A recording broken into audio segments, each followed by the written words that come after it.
A very good morning, students. Today, our discussion proceeds to the next part of the first unit of advertising. So, I have come up with a lecture related to the next part of the first unit of advertising with an expectation that you are done with the preparation of the last notes that I have supplied you in your WhatsApp group. At the same time, as I have conveyed you last day, that it is just not important for you to memorize the notes that I supply in your WhatsApp group. Of course, you will memorize the notes, but it is equally important for you to accompany it with listening to my lectures. Because if you do not listen to my lectures, then it may happen that you develop a wrong understanding of the concept. So at this stage, at the beginning stage of the specialization field of marketing, if you develop a wrong understanding of the concept, it would be very difficult for you to get rid of it throughout the course of your study.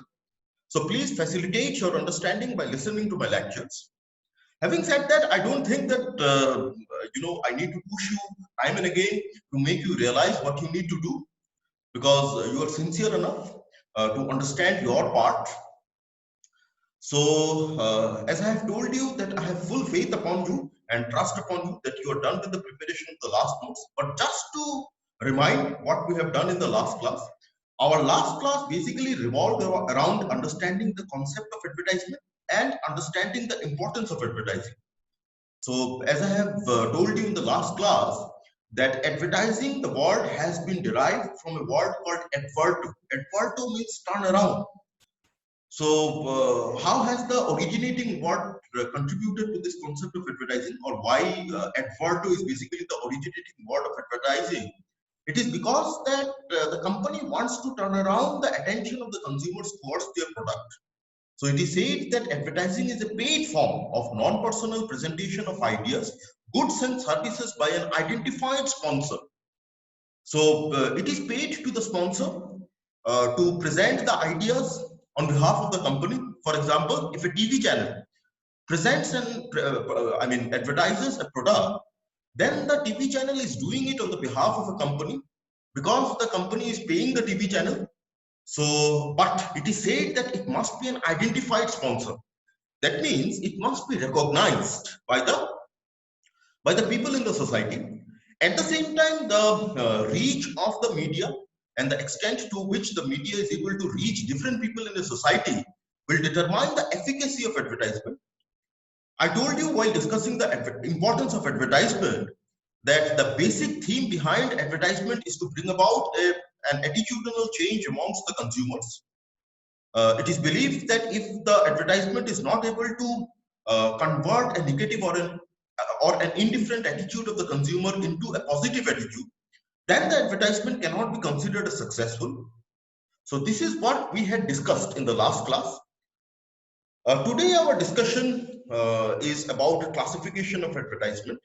So classification of advertisement, here we will deal with the different types of advertisement and how the different types of advertisement can be categorized or put in a single bracket. So I will share the screen now. Please pay attention. So here from the diagram, as you can understand,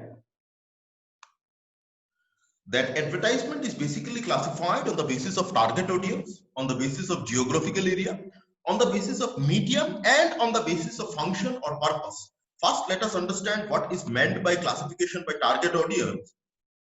In advertising, basically the target audience refers to the group of people that the advertisement is looking to that the advertisement has to communicate. For example, if a cosmetic product is meant for the woman, it aims to communicate the woman. The ad will be designed specifically to attract the woman. So, who are its target consumers? Here, the men are left out, or you can say that the men or the advertisement of cosmetics will not target the men. Here, only the women are being targeted. So, it is said that there are two major types of target audience, one is consumer and one is business. So consumer advertisement is the advertisement that typically aimed or directed to consumers, people who will buy the product or service for their personal use. So whatever advertisement we hear or see in the television, in the radio, all are considered to be consumer advertisement. Okay. So it is the producers or the manufacturer of the goods or the service who will conduct the advertisement. So another type of advertisement is referred to as business advertisement. Business advertising, or you can also call it as business to business advertising, is the advertising which is directed to people who will influence the purchase of goods. That means that it is not directed to the end users, rather it is directed to those people who will influence the end users. So it is said that the business advertising can either be a trade advertising or a professional advertising. See, trade advertising is used by companies to target the resellers. Who are the resellers? The wholesalers, the dealers, and the retailers. So in order to obtain a greater distribution of products, because the resellers will connect the company with the market. Now they are responsible for distributing the products in the market. So therefore, the resellers are being targeted in case of trade advertising. They are being targeted by promoting the product to them. So it is said that trade advertising is used by companies to target the resellers. So in order to obtain a greater distribution of products. Whereas professional advertisement are basically ads which are aimed at teachers, accountants, doctors, architects, engineers, and lawyers. So they normally appear in official publication of professional societies. For example, there may be a group of teachers. Now the group of teachers can be regarded as a you can say a teaching society. So probably an advertisement which is directed to influence the teachers will promote a new equipment by which they can improve the online way of teaching the students. So as it is said that it aims to convince the professional people to buy a particular brand for use in their work. So as I have told you, a new equipment which can be used to facilitate the online teaching by a teacher could be a professional advertisement. A professional advertising can be the advertising of a product which is being targeted to the teaching society and which can improve the online teaching by the teacher to the students. Secondly, it may also be a product which can be recommended to the clients. For example, you will often find a doctor who is being approached by a medical representative on behalf of a company. The doctors are basically the medical representatives request the doctor to recommend the product of a company to the patients. So this can also come under professional advertisements. Then comes classification on the basis of geographic area. So as it is said that it can either be national, it can be international, or regional or local advertisement. Now, international advertisement is conceived to be a response to global marketing. That means when a company who was actually operating within a domestic territory, when it has decided to expand and reach to international market also, in that case you will the company has to advertise the product internationally. So it can be thought as international advertising is conceived as a response to global marketing. The same product or brand which was once sold nationally, now it is being sold to the whole world. So backed by the same advertisement. For example, Coca-Cola will have the same theme across different countries. Okay, across different countries, it will have the same standardized advertisement in all countries. So this is what you understand by international advertising. Then national advertising is done by large companies on a nationwide basis or in most regions of the world. So most of the advertisement that we actually come across in prime time televisions channel are referred to as national advertising. Now, advertising which is done by retailers to shop at a particular store. Okay, so, for example, in our Barak Valley, probably Big Bazaar will advertise to come and shop in the store. Now, this is referred to as regional or local advertisement. Here, the purpose behind the advertisement is to patronize. Patronize means is to attain or achieve or obtain the loyalty of the customers for the store. That means whenever the customer is looking to purchase the product, they will prefer to purchase it from a particular store. So here, basically the purpose of the retailer is to build a store traffic so that the promotions often take the form of direct action. The advertising designed to produce immediate store traffic and sales. That means local or regional advertisement is basically aimed at producing immediate store traffic and sales.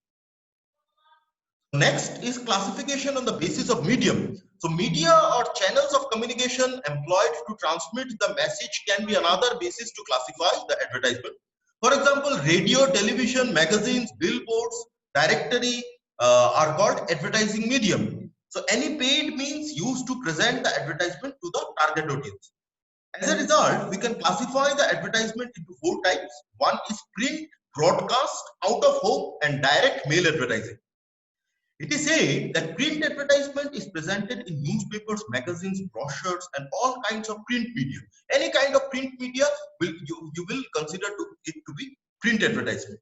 Whereas advertisement which is broadcasted on electronic media such as radio, television, websites are called broadcast advertising.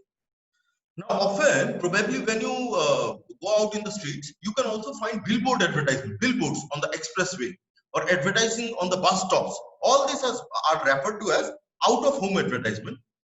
And the last kind of advertisement is direct mail advertisement. But remember, direct mail advertisement would only include the advertisement which is sent by traditional mail or by post, but it does not include the electronic mail as it is considered to be broadcast or electronic advertising. Okay, now comes classification on the basis of purpose.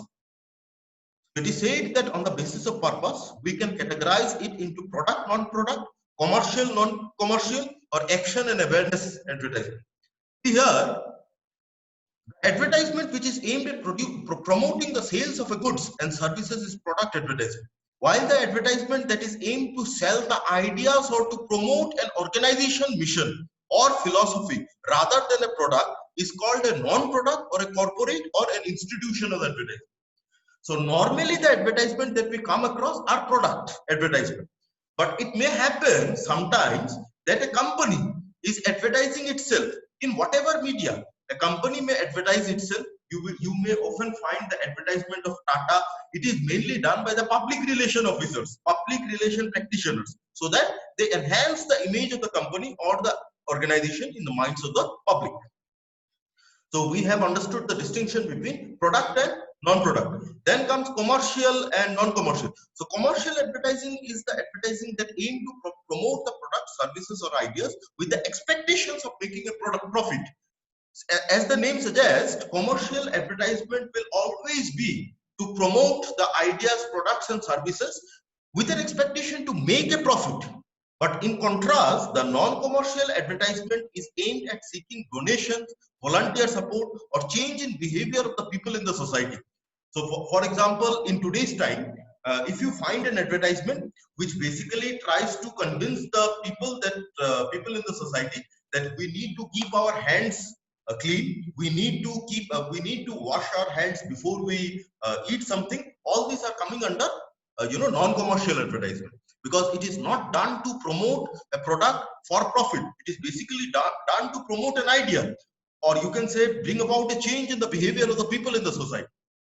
So it is done by government, charitable or non-profit organization, civic group or religious organization. Anyways, next part is about action advertisement and awareness advertisement. Here, advertisement that attempts to stimulate immediate action by the reader, or you can say the audience, is considered to be an action advertisement. For example, you may often come across a television advertisement where it is promoting the services of a fortune teller on the phone. That means it basically says that if you call at this number, you will be connected to an astrologer who will tell about your future. So this is basically an advertisement which is looking to bring about an immediate response on the part of the consumer or whoever is exposed to the advertisement. Whereas advertisement which attempts to build image of the product or the familiarity of the consumer with the product's name or package, it is called as awareness advertisement. That means in awareness advertisement, the one thing that need to be remembered is that in an awareness advertisement, the product or the service is new in the society. The consumer or the people of the society are yet not familiar with the product. So to build familiarity of the consumer with the product name and package, the awareness advertisement is conducted, and this is basically the long-term goal of the company also. So this is how we come to an end of this discussion. Please go through the discussion. Please listen to the discussion and go through the notes. I will come up with the next part of the notes related to advertisement, the first unit of advertisement, 2 or 3 days down the line. Till then, I hope, I believe that you will be done with the preparation of these notes. Anyways, thank you very much. Have a good time.